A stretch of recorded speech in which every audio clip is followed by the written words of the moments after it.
Ma'am আসসালামু আলাইকুম। ওয়ালাইকুম আসসালাম।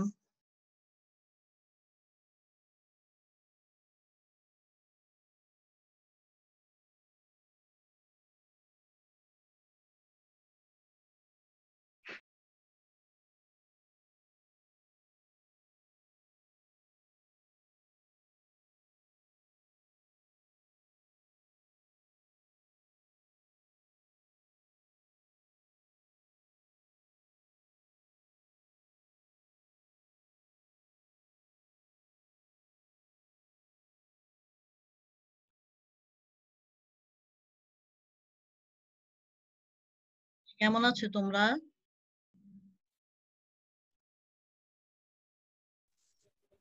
কেমন আছো তোমরা? শুনতে পাচ্ছ আমাকে? আলহামদুলিল্লাহ ম্যাডাম, ভালো। আপনি কেমন আছেন? আলহামদুলিল্লাহ ভালো আছি।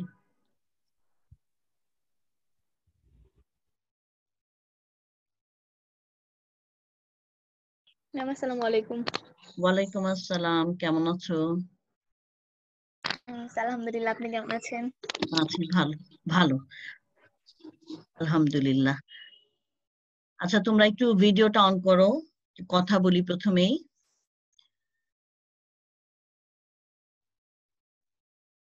ভিডিওটা অন করো। আমরা কয়েকজন আছি, ওরা আস্তে আস্তে একটু কথা বলি। আজকে আজকে আমরা আমাদের এই চ্যাপ্টারটা শেষ করে দিব। হ্যাঁ, বাস্তুতন্ত্র সম্পৃক্ত বিভিন্ন ধরনের আলোচনা আমরা করেছি। জীবের পরিবেশ চ্যাপ্টারটা ছিল, আমরা পড়ছিলাম যে চ্যাপ্টার 13। তো এই চ্যাপ্টারে আজকেই শেষ লেকচার হবে, এবং এখানে কোনো সমস্যা থাকলে তোমরা একটু দেখবা, বলবা। হ্যাঁ, আমরা পরবর্তীতে তোমরা মনে হয় জানো যে আমরা একটা পরীক্ষা নিব তোমাদের। আমি যেটা নিব সেটা তো একটা অবজেক্টিভ কোশ্চেনের উপর ভিত্তি করে পরীক্ষা নিব, কিন্তু তোমাদের কিন্তু মানে প্রতিষ্ঠান থেকে পরীক্ষাটা নেওয়া হবে, সম্ভবত বলবে, তোমাদেরকে বলা হবে, নির্দেশনা দেওয়া হবে, বড় ধরনের একটা পরীক্ষা হবে তোমাদের, অ্যাসাইনমেন্টের মতোই সম্ভবত। তো একটু প্রিপারেশন নিও। হ্যাঁ, যে কোনো ভাবেই হোক তোমাদের কিন্তু মূল্যায়ন করা হবে। হ্যাঁ, তোমরা সবাই একটু প্রিপারেশন নিও। তোমাদেরকে বলে দিব একেবারে রিসেন্টলি যে ধরনের বা আলোচনা হয়েছে বা যে চ্যাপ্টার গুলো সম্পর্কিত আলোচনা হয়েছে সেগুলোই আগে একটু দেখবে।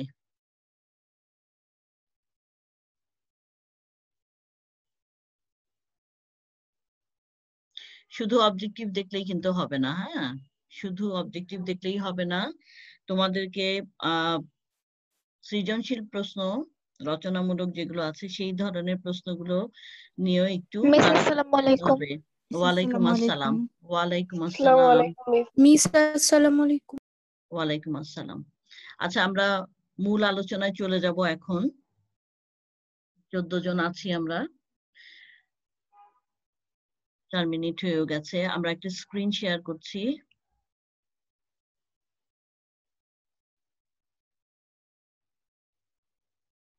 স্পষ্ট দেখা যাচ্ছে? দেখতে পাচ্ছ তোমরা? একটু বলো দেখি। জি ম্যাম। ওকে।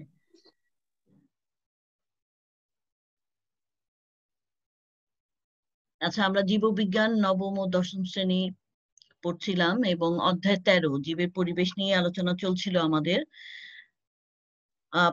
আজকের পাঠ হচ্ছে 13.5.2 এবং 13.6। লেকচার হচ্ছে 29। আমরা পড়ছিলাম হচ্ছে আন্তঃক্রিয়া, বিভিন্ন জীবের মধ্যে আন্তঃক্রিয়া পড়ছিলাম। গত লেকচারে আমরা ধনাত্মক আন্তঃক্রিয়া সম্পূর্ণ করেছিলাম। আজকে আমরা ঋণাত্মক আন্তঃক্রিয়া নিয়ে প্রথমত আলোচনা করব। এরপরে পরিবেশ সংরক্ষণে আন্তঃক্রিয়ার গুরুত্ব এবং কিভাবে পরিবেশ সংরক্ষিত হয়, আন্তঃক্রিয়া কিভাবে একে সহায়তা করে, সেই সম্পর্কিত আলোচনা আমরা করব। তো ঋণাত্মক আন্তঃক্রিয়া সবাই তোমরা জানো, তারপরেও তোমাদের সামনে একটু উপস্থাপন করছি। দেখো, ঋণাত্মক আন্তঃক্রিয়ার ক্ষেত্রে কি হয়, জীবদ্বয়ের একটি বা উভয় কি হয়, ক্ষতিগ্রস্ত হয়, তাই না? ঋণাত্মক মানেই হচ্ছে ক্ষতির ব্যাপার। তাহলে জীবদ্বয়ের দুইটা জীব যদি একত্রিতভাবে আন্তঃক্রিয়ায় সম্পৃক্ত থাকে বা দুইটা জীবের মধ্যে যদি আন্তঃক্রিয়া হয়, তাহলে একটি অথবা উভয়ই, এদের মধ্যে একটি অথবা উভয়ই ক্ষতিগ্রস্ত হয়। তো ঋণাত্মক আন্তঃক্রিয়াকে আবার 3 ভাগে ভাগ করা যায়। একটা হচ্ছে শোষণ, দ্বিতীয়টা হচ্ছে প্রতিযোগিতা এবং তৃতীয়টা হচ্ছে অ্যান্টিবায়োসিস। প্রতিযোগিতা বিষয়টা আমরা আগেই পড়েছিলাম, আলোচনায় আবার ব্যাখ্যামূলকভাবে তোমরা শুনবে আর কি। শোষণটা আমরা প্রথম দেখব, শোষণটা কি। শোষণ বা এক্সপ্লয়টেশন, নামটা শুনেই বোঝা যায় যে শোষণ বা এক্সপ্লয়টেশন মানে কি, একজন আরেকজনকে ক্ষতি করে, তাই না, শুষে নেয়।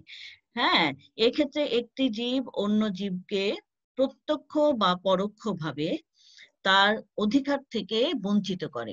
অর্থাৎ যেই জীবটা যেই দুইটা জীব পরস্পর আন্তঃসম্পর্কিত থাকবে, তাদের মধ্যে একটি জীব অপর জীবকে তার অধিকার থেকে বঞ্চিত করবে এবং নিজে কিন্তু সেই অধিকারটা ভোগ করবে। কেমন? এখানে খুব সুন্দর দুইটা উদাহরণ আছে। প্রথমটা হচ্ছে স্বর্ণলতা।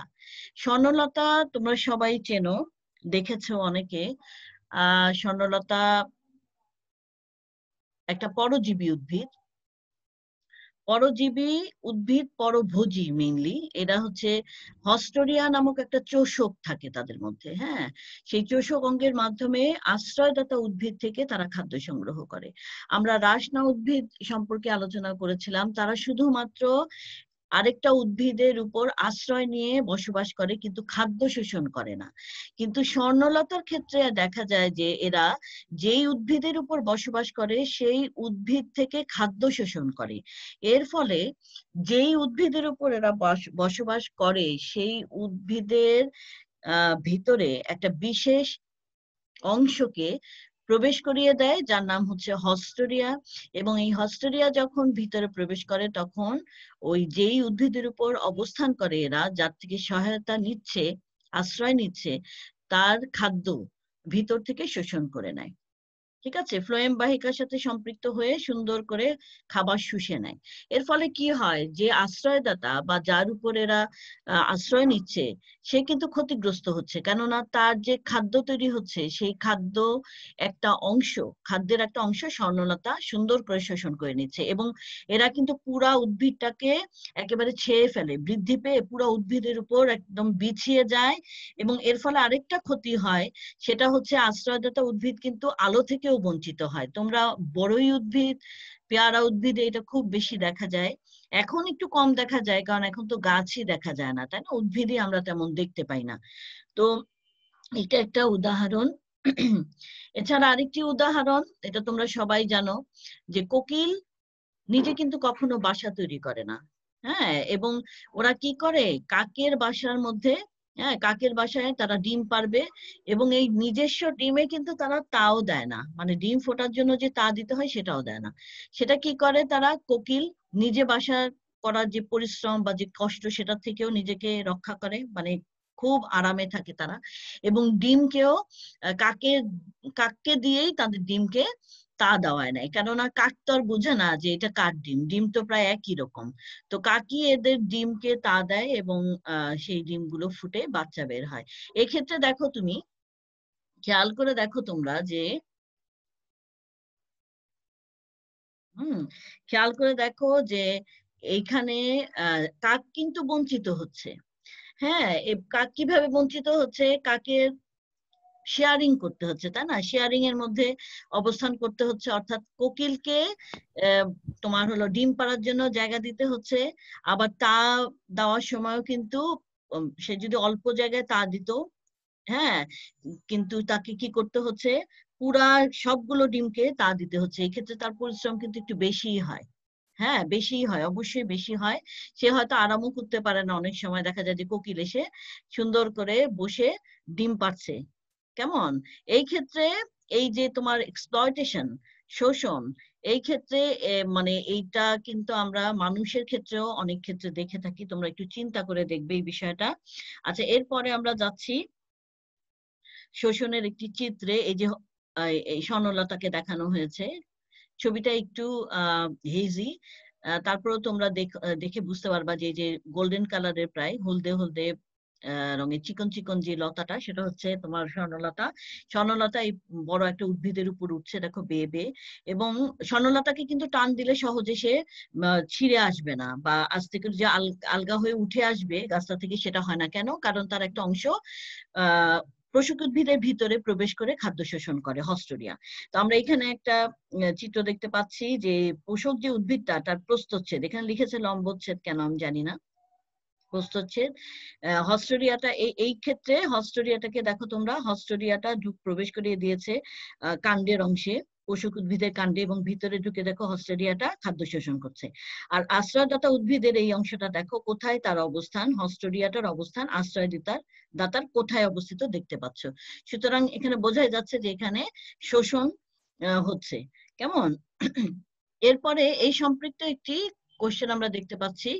এখানে দেখো, স্বর্ণলতা ও পোষক উদ্ভিদের মধ্যে কি ধরনের আন্তঃসম্পর্ক বিদ্যমান ব্যাখ্যা করো।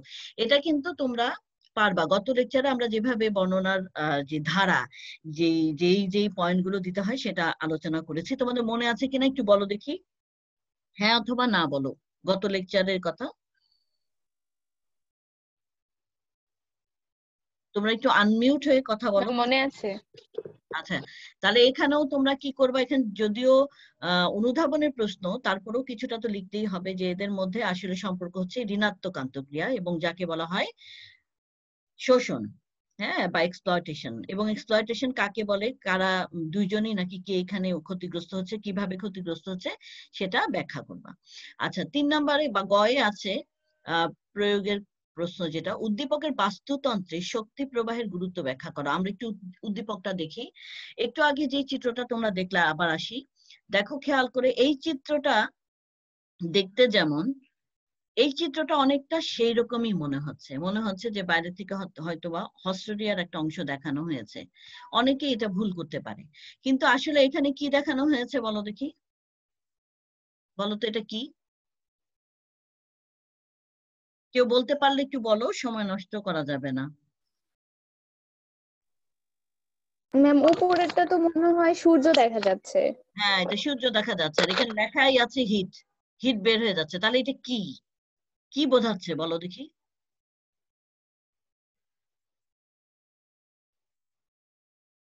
কোশ্চেনটা যেভাবে দিয়েছে দেখো, ক এবং খ এর কোশ্চেনটা দিয়েছে হচ্ছে এই 13 চ্যাপ্টার থেকে, কিন্তু পরবর্তী অংশ কিন্তু তোমার এটার সাথে একেবারে সরাসরি সম্পৃক্ত না। এইটা দেখাইছে হলো তোমার global warming.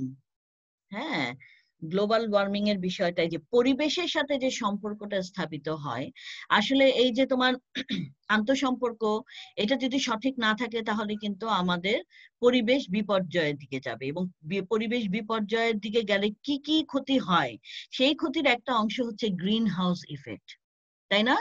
Green house effect আমাদের পরিবেশের যে কোনো বিপর্যয়ের জন্য হতে পারে। আর সেটাই এখানে দেখাইছে, এটা হচ্ছে তোমার গ্রিন হাউস ইফেক্টের একটা উপস্থাপন।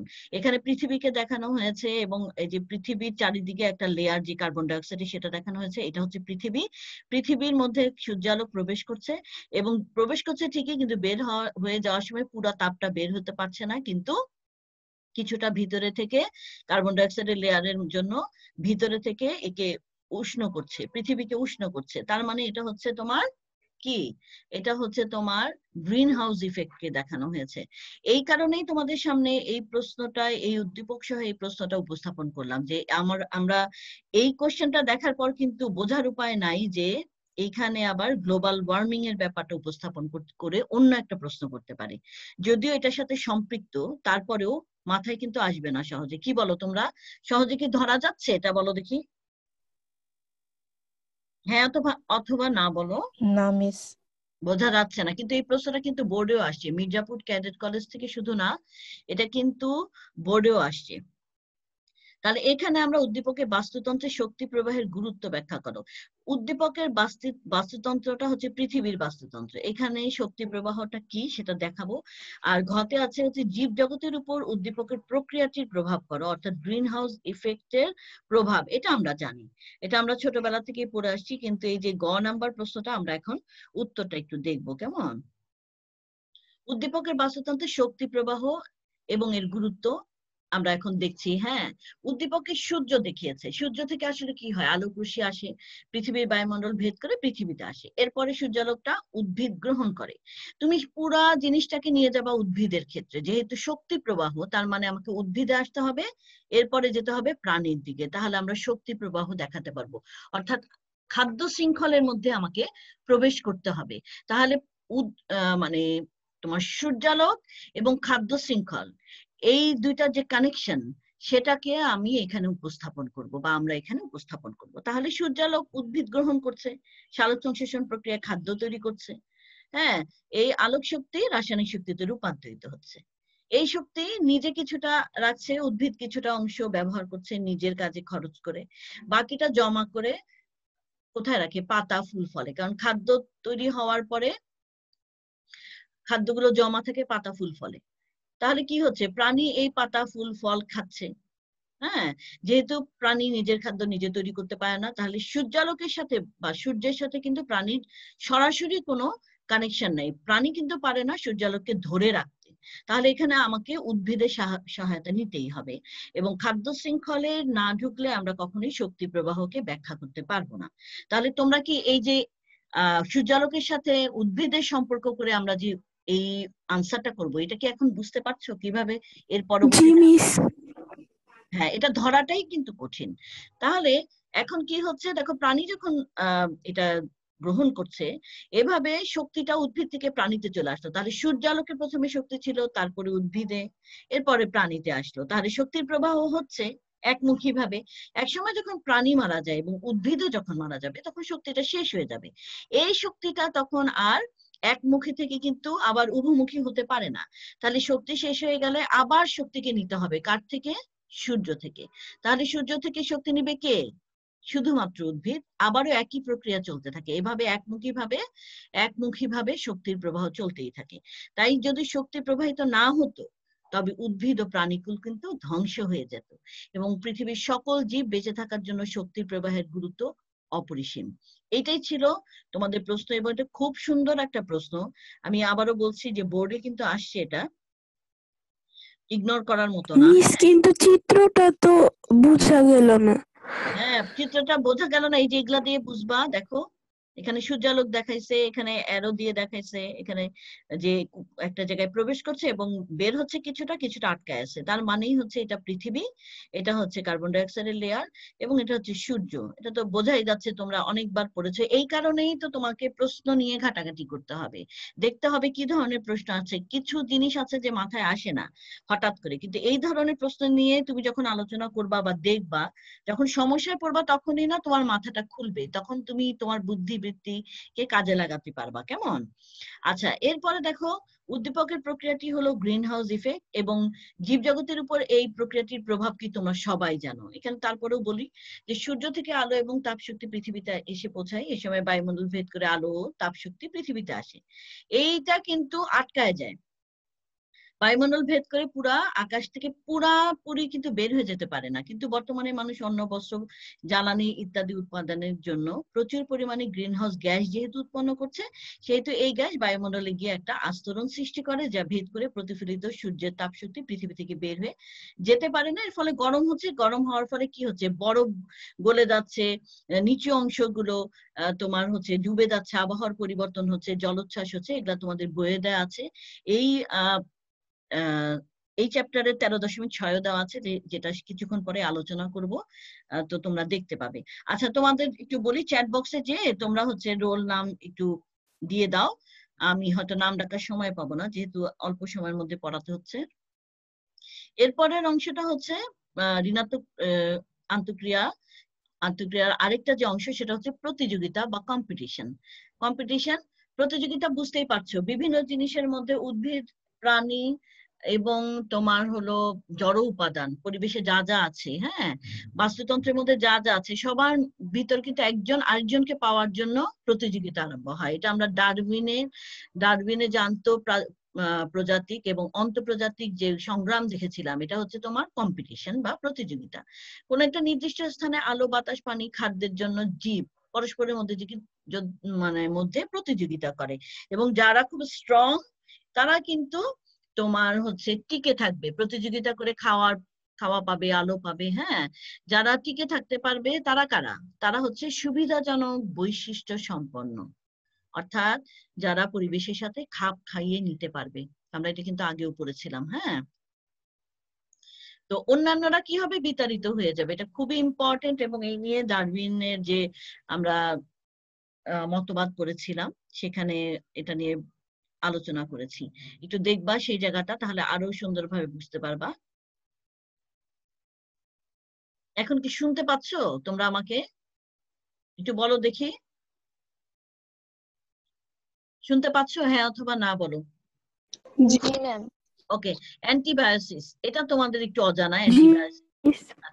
একটা জীব কর্তৃক সৃষ্ট জৈব রাসায়নিক পদার্থের কারণে অন্য একটা জীবের বৃদ্ধি বিকাশ আংশিক বা সম্পূর্ণরূপে বাধাপ্রাপ্ত হয়। এমন হয় দুইটা জীব একসাথে আছে, একটা জীব কিছু তোমার জৈব রাসায়নিক পদার্থ, কিছু কেমিক্যাল উৎপাদন করে এবং সেটা বের করে দেয় শরীর থেকে। তখন দেখা যায় যে অন্য একটা জীব তার সাথে আছে, সেই জীবটা ক্ষতিগ্রস্ত হবে এবং তার বিকাশ বন্ধ হবে, বৃদ্ধি বন্ধ হবে। এমনও হতে পারে যে সে মারাও যেতে পারে। হ্যাঁ, এই প্রক্রিয়াটা হচ্ছে অ্যান্টিবায়োসিস। এটা কিন্তু খুব ইম্পর্টেন্ট, অনেক উদাহরণ আছে। এটার একটা খুবই ইম্পর্টেন্ট উদাহরণ এখানে দিয়েছে, যদিও ব্যাখ্যা দেয় নেই।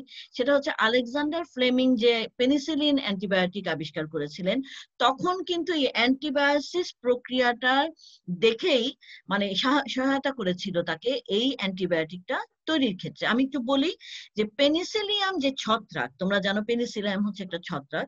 এই ছত্রাক এক ধরনের মানে তৈরি করে, জৈব রাসায়নিক পদার্থ তৈরি করে। কেমন?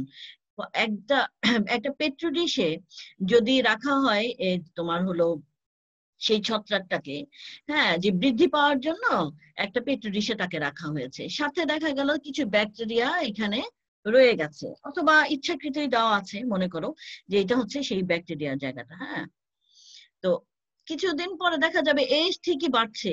হ্যাঁ, পেনিসিল এটা ধরো একটা ছত্রাক, মিউট করো, গান বাজাচ্ছে কি? আচ্ছা, ছত্রাকটা বৃদ্ধি পাচ্ছে কিন্তু ব্যাকটেরিয়াটা বৃদ্ধি পাচ্ছে না, বাধাগ্রস্ত হয়ে গেছে, আর বৃদ্ধি পাচ্ছে না। পরবর্তীতে দেখা গেল যে এই ছত্রাক থেকে এমন কোন জৈব রাসায়নিক পদার্থ নিঃসৃত হচ্ছে বা এরা তৈরি করছে যে যার ফলে ওইটাতে এই ব্যাকটেরিয়া আর বাড়তে পারছে না। তখন সেই জৈব রাসায়নিক পদার্থটাকে ব্যবহার করেই কিন্তু পেনিসিলিন আবিষ্কার হয়েছে। তার মানে হচ্ছে যেই ব্যাকটেরিয়াটা আর বৃদ্ধি পেতে পারলো না এই জৈব রাসায়নিক পদার্থের কারণে, সেই ব্যাকটেরিয়াটাকে তার মানে নিধন করার জন্য বা তার বৃদ্ধি প্রতিহত করার জন্য এই ধরনের ছত্রাককে ব্যবহার করা হলো। সেটাই হচ্ছে তোমার অ্যান্টিবায়োসিস প্রক্রিয়াকে দেখেই বা সাহায্য নিয়েই এই কাজটা করা হয়েছে। পেনিসিলিন হচ্ছে ধরো পেনিসিলিয়াম যেটা, হ্যাঁ, পেনিসিলিয়াম যে ছত্রাকটা, সেই ছত্রাকটার সহায়তায় আমরা কিন্তু পেনিসিলিন অ্যান্টিবায়োটিকটা পেয়ে থাকি। এবং তোমরা বুঝতেই পারছো এটা যদি পেনিসিলিয়াম হয় তাহলে সেটা কিন্তু এক ধরনের যে জৈব রাসায়নিক পদার্থটা বের করলো তার বিরুদ্ধে সেই জৈব রাসায়নিক পদার্থটা এই ব্যাকটেরিয়াটাকে প্রতিহত করে। তাহলে এই ধরনের যে কোনো ব্যাকটেরিয়াকে প্রতিহত যেই জৈব রাসায়নিক পদার্থ করতে পারবে সেটাকে আমরা কাজে লাগিয়ে একটা অ্যান্টিবায়োটিক। ম্যাডাম, হ্যাঁ, কালচার প্লেট কি? কালচার প্লেট তোমার পেট্রি ডিশ দেখেছো না, যেটা ছোট একটা ডিশের মতো প্লেট, কিন্তু পাশটা একটু উঁচু থাকে এবং স্বচ্ছ থাকে। এগুলোর মধ্যেই সাধারণত বিভিন্ন জৈব রাসায়নিক পদার্থ মানে বিভিন্ন জিনিসকে গ্রো করানো হয়, মানে তাদের বৃদ্ধি পাওয়ার জন্য রাখা হয়। তোমরা পড়েছো না টিস্যু কালচার? টিস্যু কালচারেও কিন্তু জি এরকম একটা মিস। কাচের পাত্র নেওয়া হয়, এটাকে বলা হয় পেট্রি ডিশ। হ্যাঁ, তুমি কি জিজ্ঞাসা করলা? Culture plate. হ্যাঁ, কালচার প্লেটই হচ্ছে এইটা। জি হ্যাঁ, মিস। পেট্রি ডিশ হতে পারে যেখানে কালচার করা হয়, তাকে বৃদ্ধি পাওয়ানো হয়, কেমন, ব্যাকটেরিয়া বা যে কোনো একটা জিনিসকে। আচ্ছা, এই হলো তোমার ঋণাত্মক আন্তঃক্রিয়া মানে সম্পূর্ণটা এভাবেই ছিল তোমাদের বইয়ে। এবং 13.6 এ যাওয়ার আগে এই যে এতগুলো আন্তঃক্রিয়া, এটার সামারি হচ্ছে যে আলোচনা থেকে এটা আমরা বুঝতে পারলাম যে পরিবেশে বিদ্যমান বিভিন্ন জীবের মধ্যে প্রতিনিয়তই ক্রিয়া বিক্রিয়া চলছে এবং প্রতিটি উপাদান পরস্পরের সাথে আন্তঃসম্পর্কযুক্ত। এই সম্পর্ক দিয়ে কেউ লাভবান হয়, আবার কেউ ক্ষতিগ্রস্ত হয়, আর এভাবেই তারা পরিবেশের ভারসাম্য বজায় রাখে। তার মানে এই আন্তঃক্রিয়া পরিবেশের ভারসাম্য বজায় রাখার জন্য খুবই ইম্পর্টেন্ট। আমরা এখন দেখব পরিবেশ সংরক্ষণে কিভাবে এরা কাজ করে, অথবা অন্যান্য বিষয় কিভাবে পরিবেশ সংরক্ষণ করে এবং পরিবেশ সংরক্ষণের গুরুত্বটা কি। আমরা একটু এখানে দেখো আন্ডারলাইন করেছি কিছু জায়গা, আবার কিছু জায়গা দেখো ফার্স্ট ব্র্যাকেট দিয়ে ক্লোজ করেছি, একটু বোঝার চেষ্টা করবা। আমরা প্রথমেই দেখি যে আমাদের পৃথিবী নামক গ্রহটিকে জীবের বসবাসযোগ্য করে রাখার জন্য পরিবেশকে সংরক্ষণ করতে হবে। এটা হচ্ছে তোমার পরিবেশ সংরক্ষণের গুরুত্বটা কি। পরিবেশ সংরক্ষণের গুরুত্বটা হচ্ছে এই যে আমরা প্রথমেই মাথায় রাখবো যে আমরা যে বেঁচে থাকবো বাসযোগ্য করে রাখার জন্য আমাদেরকে পরিবেশ সংরক্ষণ করতে হবে। আমরা জানি যে মানে তোমার আমাদের পরিবেশে ক্ষুদ্রাতি ক্ষুদ্র উদ্ভিদ কীটপতঙ্গ থেকে শুরু করে সবাই কিন্তু আমাদের জন্য মানে সাহায্যকারী। তারা আমাদের সবাই কিন্তু হেল্প করে থাকে, এরা কেউ অবাঞ্ছিত বা মূল্যহীন না। প্রকৃতির রাজ্যে সকল জীব জড় পদার্থ পরিবেশের ভারসাম্য রাখা একে অপরের সাথে বন্ধনে আবদ্ধ। এই কারণে আমরা এই যে আন্তঃসম্পর্ক এটাকে টিকিয়ে রাখতে হবে। যদি কোনো কারণে এদের সম্পর্কে কোনো বিঘ্ন ঘটে, কোনো কারণে আমরা যদি সেই কারণটা হয়ে থাকি, তাহলে আমাদেরকে সেটা বুঝতে হবে। আমরা যদি নাই জানি যে এটার গুরুত্ব কি, তাহলে আমরা কিভাবে তোমার হলো সচেতন হব। কেন সচেতন হব? আমরা তো জানিই না যে এটার কোনো গুরুত্ব আছে। সুতরাং আমাদেরকে আগে গুরুত্বটা বুঝতে হবে যে এইগুলো থাকলে আমাদের কি হয়, বুঝছো? মানে আমরা যে টিকে থাকতে পারবোই না এদের ছাড়া, এদের সম্পর্কগুলো ছাড়া, তাহলে সেই বিষয়টা আমাদেরকে আগে জানতে হবে। আমরা জানলাম দুইটা ক্লাসে যে এদের আন্তঃসম্পর্ক কি, এবং এখন জানবো আমরা এদের আন্তঃসম্পর্কের প্রয়োজনীয়তা কি। প্রধান ব্যাপারটা হচ্ছে যে এদের আন্তঃসম্পর্ক না থাকলে আমরা এই পৃথিবীকে বাসের উপযুক্ত রাখতেই পারবো না, আমরা নিজেরাই টিকে থাকবো না। আর পরিবেশের ভারসাম্য রক্ষা এরাই করে থাকে। এদের পারস্পরিক যে সম্পর্ক সেটা খুবই ইম্পর্টেন্ট। লক্ষ লক্ষ যে প্রজাতির উদ্ভিদ প্রাণী বিভিন্ন রকম আছে, এদের নিয়ে যে জীব বৈচিত্র্য আছে, এর উপর ভিত্তি করে দাঁড়িয়ে আছে মানব জাতির কল্যাণ এবং অস্তিত্ব। অর্থাৎ আমাদের যত কল্যাণ এদের উপর ভিত্তি করে। সুতরাং খুবই গুরুত্বপূর্ণ এদেরকে সংরক্ষণ করা। অরণ্য, পাহাড়, জলাভূমি, যত রকম পরিবেশ আছে জীব বৈচিত্র্যের অতি প্রয়োজনীয় আধার। তার মানে হচ্ছে এই যে জীব বৈচিত্র্য, জীবগুলো যত রকম জীব আছে সব মিলাই তো জীব বৈচিত্র্য। সেগুলোর জন্য ইম্পর্টেন্ট মানে কি, তাদেরকে কে রাখে? পরিবেশের বিভিন্ন উপকরণ, তাই না? যেমন বিভিন্ন পরিবেশ, বিভিন্ন বাস্তুতন্ত্রের মধ্যে এরা অবস্থান করে। যেমন অরণ্য, পাহাড়, জলাভূমি, সমুদ্র সব কিন্তু ইম্পর্টেন্ট, কারণ এক এক ধরনের এই জায়গাগুলোতে এক এক ধরনের জীব আছে এবং প্রত্যেকটা জীবই আমাদের পরিবেশ টিকিয়ে রাখার জন্য খুব ইম্পর্টেন্ট। তাহলে এই জীব বৈচিত্র্য যেমন ইম্পর্টেন্ট, পরিবেশের অন্যান্য উপকরণগুলো সেরকমই ইম্পর্টেন্ট। তার মানে আমরা শুধু যে পরিবেশকে রক্ষা করব মানে হচ্ছে যে পাহাড়কে রক্ষা করব, জলাভূমিকে রক্ষা করব, সমুদ্রকে পরিষ্কার রাখবো, তা না। প্রত্যেকটা ছোট থেকে বড় প্রতিটা উদ্ভিদ এবং প্রাণীকে আমাদেরকে সংরক্ষণ করতে হবে, কেননা এটা আমাদের বেঁচে থাকার উপকরণ। কাজী পরিবেশ সুরক্ষিত থাকলে জীব বৈচিত্র্য টিকে থাকতে হবে, এটা আমাদের মাথায় রাখতে হবে। এবং মানুষ ছাড়া জীব বৈচিত্র্য টিকে থাকতে পারবে, এইটা সবচেয়ে ইম্পর্টেন্ট কথা। দেখো, মানুষ ছাড়া কিন্তু জীব বৈচিত্র্য টিকে থাকবে, কিন্তু জীব বৈচিত্র্য ছাড়া মানুষ কিন্তু টিকে থাকতে পারবে না। এটা দিয়ে উচ্চতর দক্ষতা ভিত্তিক প্রশ্ন আসে। কারণ তুমি মানে দেখিয়ে দিতে পারবা অনেক ধরনের তোমার খাদ্য শৃঙ্খল আছে, শক্তির বিন্যাস আছে, তারপরে হচ্ছে পুষ্টি প্রবাহ আছে, যেখানে মানুষ না থাকলেও চলবে, কিন্তু অন্যান্য উদ্ভিদ এবং প্রাণী না থাকলে কিন্তু সেগুলো একেবারেই সম্পূর্ণ হবে না। ঠিক আছে? আচ্ছা, এরপরে দেখো খুব সুন্দরভাবে আছে। জীব বৈচিত্র্যের সংজ্ঞা কি? জীব বৈচিত্র্য মানে কি? জীবের যত বৈচিত্র্য আছে, জীবের বৈচিত্র্য, যত রকম প্রজাতি আছে সব মিলে হচ্ছে জীব বৈচিত্র্য। জীবের মধ্যে যে ভিন্নতা আছে, ভিন্নতা এক প্রাণী থেকে আরেক প্রাণীর যে ভিন্নতা, মানুষ জাতি, মানুষ একই স্পিসিস, একই প্রজাতি, তারপরেও মানুষের ভিন্নতা আছে ভ্যারাইটির কারণে। তো তাহলে সেগুলো হচ্ছে সব মিলাই হচ্ছে জীবের বৈচিত্র্য, জীব বৈচিত্র্য। তার মানে সব রকম প্রাণী হচ্ছে জীব বৈচিত্র্যের মধ্যে পড়বে। আচ্ছা, আমাদের সময় খুবই কম, 10 মিনিট আছে, তারপরে আমি চেষ্টা করব শেষ করতে। তোমরা দেখো যে পরিবেশ সুরক্ষিত থাকলে কি হবে? মৌলিক চাহিদাগুলো পূরণ হবে, তোমরা কিন্তু চ্যাট বক্সে নিজের নামগুলো লেখো, আমরা আজকে সময় পাবো না নাম ডাকতে। হ্যাঁ, অন্ন বস্ত্র বাসস্থান এগুলা যে নিরবিচ্ছিন্ন ভাবে আমরা পাবো, মৌলিক চাহিদাগুলো মেটাতে পারবো যদি পরিবেশ সুরক্ষিত থাকে।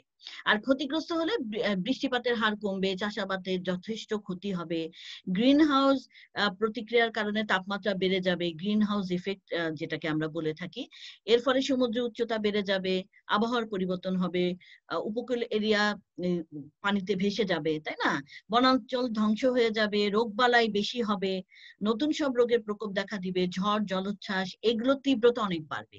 তো এই যে পরিবেশ সুরক্ষিত রাখার যে তোমার গুরুত্ব এখানে পুরাটাই দেওয়া আছে। আমি দেখো পয়েন্ট করে দিয়েছে, যে ডট ডট দিয়েছে আমার নিজের বোঝার সুবিধার জন্য, তোমরাও আশা করি বুঝতে পারবা।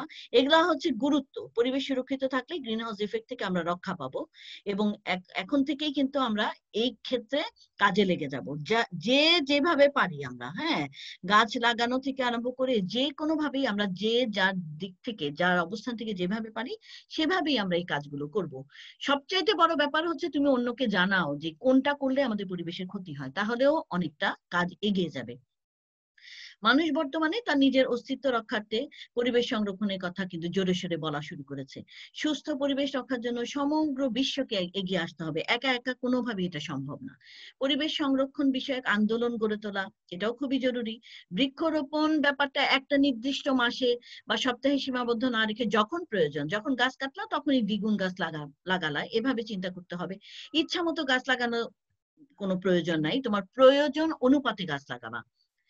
কোন ধরনের গাছ উপযুক্ত কোন জায়গায়, বাস্তুতন্ত্র রক্ষার্থে কোনগুলা বেশি সহায়ক, এই বিষয়গুলোতে একটু জ্ঞান অর্জন করতে হবে। সেখানে সে ধরনের গাছই আমরা লাগাবো।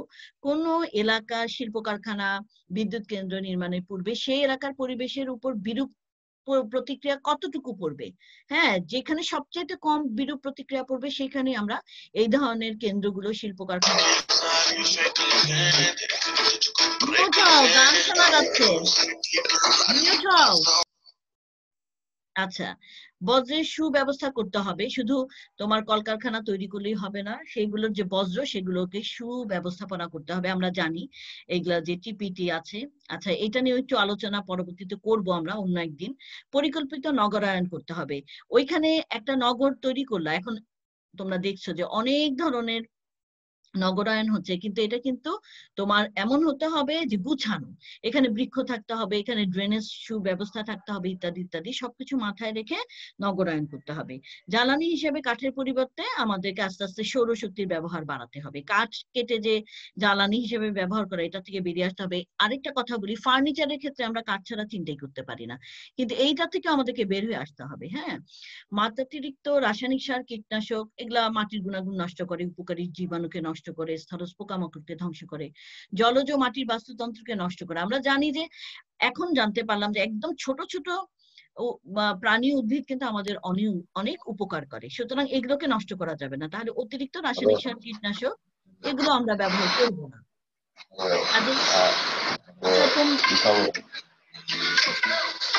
আনমিউট করছো কে? গান বাজাচ্ছে একই মেয়ে, বারবার দেখো তো কে আনমিউট আছে। কাজে জৈব সারের ব্যবহার বাড়াতে হবে, রাসায়নিক সার, কীটনাশকের ব্যবহার কমাতে হবে। আর অতিরিক্ত যে জনসংখ্যা, আচ্ছা মিউট করো কে এটা, আমি কিন্তু বের হয়ে দেখবো এখন। কে গান চালাচ্ছ? কে গান চালাচ্ছ? ম্যাডাম এরকম দোলা মিসের ক্লাসেও করে। কে এটা? আমি বের হবো এখন, তাহলে বের হয়ে যাই। তো জনসংখ্যা রেখে কে এটা? দাঁড়াও ম্যাডাম, এটা সিনথিয়া। সিনথিয়ার রোল কত বলো? সিনথিয়াকে বের করে দেই তাহলে। ম্যাডাম এরকম বিভিন্ন নাম দিয়ে করে। আচ্ছা ঠিক আছে, জনসংখ্যা সীমিত রেখে সচেতন ও শিক্ষিত জনগোষ্ঠী গড়ে তুলতে হবে। আর পরিবেশ দূষণ রোধে পরিবেশের ক্ষতিকর প্রভাব সম্পর্কে আমাদেরকে জানতে হবে, যেটা এখন আমরা জানছি। এভাবে তোমরা তোমার বাসার লোকদেরকে জানাবা যে এগুলা তো এইভাবে ক্ষতি করে, এটা সেটা। সবাই জানলে কিন্তু আস্তে আস্তে গণসচেতনতা সৃষ্টি হবে, সবাই না জানলে কোনোভাবেই সম্ভব না। এছাড়া প্রচার মাধ্যমকে এ ব্যাপারে অগ্রণী ভূমিকা পালন করতে হবে। Carbon dioxide, methane, nitrous oxide এই যে গ্রিন হাউস গ্যাসের উৎপাদনগুলোকে হ্রাস করতে হবে। আর উপকূলীয় অঞ্চলে ভূমিক্ষয় রোধ হবে যদি আমরা এই বিষয়গুলোকে মাথায় রাখি। তাছাড়া নদী খনন করতে পারি আমরা, প্রাকৃতিক জলাধার সংরক্ষণ করতে পারি, আমার আমরা পানির স্বাভাবিক প্রবাহ অব্যাহত রাখতে হবে, এছাড়া লবণাক্ততা ও জলাবদ্ধতা দূর হবে, আর পানির বাস্তুতন্ত্র স্বাভাবিক থাকবে। এই কাজগুলো আমরা যদি করি, এই যে জনসংখ্যা সীমিত রেখে এই গণসচেতনতা সৃষ্টি, হ্যাঁ, এগুলো যদি আমরা করি তাহলে কিন্তু আমরা পরিবেশকে রক্ষা করতে পারবো। এটা হচ্ছে পদ্ধতি।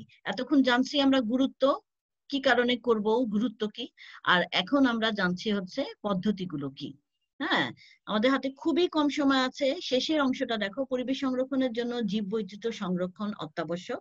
এই যে কি কি করব, সেই লক্ষ্যে যে সমস্ত উদ্ভিদ প্রাণী অনেক সময় আছে যে হারিয়ে যাচ্ছে, একদম অল্প দেখা যাচ্ছে, সেইগুলোকে আমাদেরকে বাঁচাতে হবে। হ্যাঁ, এগুলোর সংখ্যা বাড়াতে হবে। বায়ু দূষণ, পানি দূষণ, মাটি দূষণ, এই দূষণগুলো যেন না হয় সেরকম ব্যবস্থা গ্রহণ করতে হবে। জাতীয় এবং আন্তর্জাতিক পরিবেশ নীতি যেটা আছে সেগুলোকে যথাযথভাবে অনুসরণ করতে হবে। প্রয়োজনে সরকার এবং নীতি নির্ধারক পর্যায়ে এই ব্যাপারে জোর দাবি আমাদেরকে উপস্থাপন করতে হবে। সবাইকে সচেতন হতে হবে। শুধুমাত্র সরকার কাজগুলো করবে, কোনো এনজিও কাজ করবে তা হবে না। ব্যক্তি পর্যায়ে আমরা এমন কিছু কাজ করি যেগুলো অন্য কেউ এসে আটকাতে পারবে না। তুমি যদি সচেতন না হও, তুমি যদি না বোঝো, তাহলে অন্য কেউ পারবে না তোমাকে বোঝাতে। তুমি লুকায় লুকায় কোনো খারাপ কাজ করলা, পরিবেশ বান্ধব নয় এমন কাজ করলাম, কে দেখবে বলো দেখি বাসায় এসে? হ্যাঁ, তো আমাকে নিজেকেই সচেতন হতে হবে। কেমন? তাহলে আমরা মোটামুটি বুঝতে পারলাম নাকি? বুঝতে পেরেছো কি বিষয়গুলো? জি মিস। এবং এই অংশটা থেকেই কিন্তু উচ্চতর দক্ষতা ভিত্তিক প্রশ্ন আসে। তাহলে দু ধরনের প্রশ্ন, একটা হচ্ছে পরিবেশ সংরক্ষণের গুরুত্ব, মানে গুরুত্বগুলো কি কি, আমি পয়েন্ট আকারে দেখেছি বিন্দু দিয়ে দিয়ে। হ্যাঁ, বিন্দু আছে, বিন্দু দিয়ে দিয়ে দেখেছি পদ্ধতি এবং গুরুত্বকে আলাদাভাবে। তোমরা একটু দেখলেই বুঝতে পারবা। আবার একটু দেখো বইটা, ক্লাস 9-এ যখন পড়ানো হয়েছে তখনও নিশ্চয়ই তোমরা এগুলো দাগিয়েই পড়েছো, যদি আমি পড়িয়ে থাকি আর কি। তো কিছু বলো, বলার থাকলে কিছু বলো। আর তোমরা কি সবাই চ্যাট বক্সে রোল দিয়েছো নাকি নাম রাখতে হবে বলো দেখি? মিস দিয়েছি। আচ্ছা, এখানে আরেকটা কোশ্চেন আছে যে 3 নং-এর ক্ষেত্রে মানুষের ভূমিকায় প্রধান মতামত দাও। 3 নম্বর হচ্ছে পরিবেশ সংরক্ষণে। পরিবেশ সংরক্ষণে মানুষের ভূমিকায় প্রধান, এই অংশটা তোমরা একটু প্লিজ বাসায় লিখবা। আবার আনন্দ করছে সিনথিয়া। ম্যাডাম এটা তো আমাদের ক্লাসে কেউ না, ও, এই অন্য নামে তো কেউ? কেউ নাই অন্য কেউ ঢুকে? আমাদের।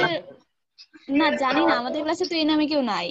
অন্য নাম দিয়ে ঢুকে হয়তো, নাহলে এই এর পায় কোথায়? আচ্ছা, ম্যাডাম অন্য ক্লাসেও এরকম করে। আচ্ছা আচ্ছা, ঠিক আছে, অসুবিধা নাই। তোমাদের নামটা কি তাহলে? তোমাদের নামটা কি তাহলে? ঠিক আছে, স্ক্রিন শেয়ারটা অফ করে দিচ্ছি।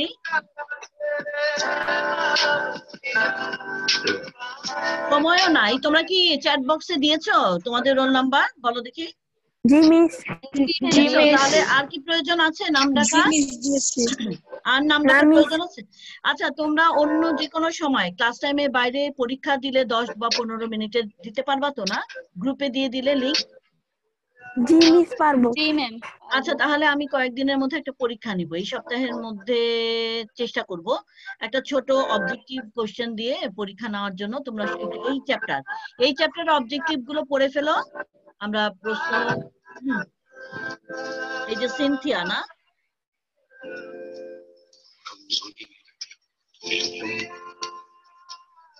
এই মেয়েটা কে? আচ্ছা ঠিক আছে, তাহলে তোমরা কোনো কোশ্চেন থাকলে করতে পারো, এই চ্যাপ্টার সম্পৃক্ত কোনো কোশ্চেন থাকলে করতে পারো। অবজেক্টিভ গুলো দেখবা, বড় কোশ্চেন গুলো দেখে ফেলো। আগে অবজেক্টিভ পড়ো, একটা পরীক্ষা দাও।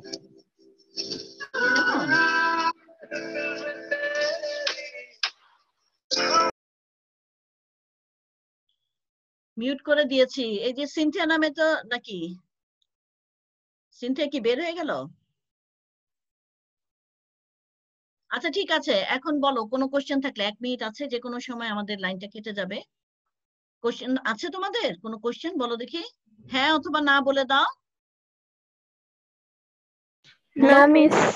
ওকে, আচ্ছা ঠিক আছে, তাহলে আজকের মতো এখানেই শেষ করছি। তোমরা সবাই সুস্থ থাকো, ভালো থাকো, আর পরীক্ষার জন্য একটা প্রিপারেশন নিও। ওকে, আসসালামু আলাইকুম মিস। ওয়ালাইকুম ম্যাম, আসসালাম। আসসালামু আলাইকুম। ওয়ালাইকুম আসসালাম।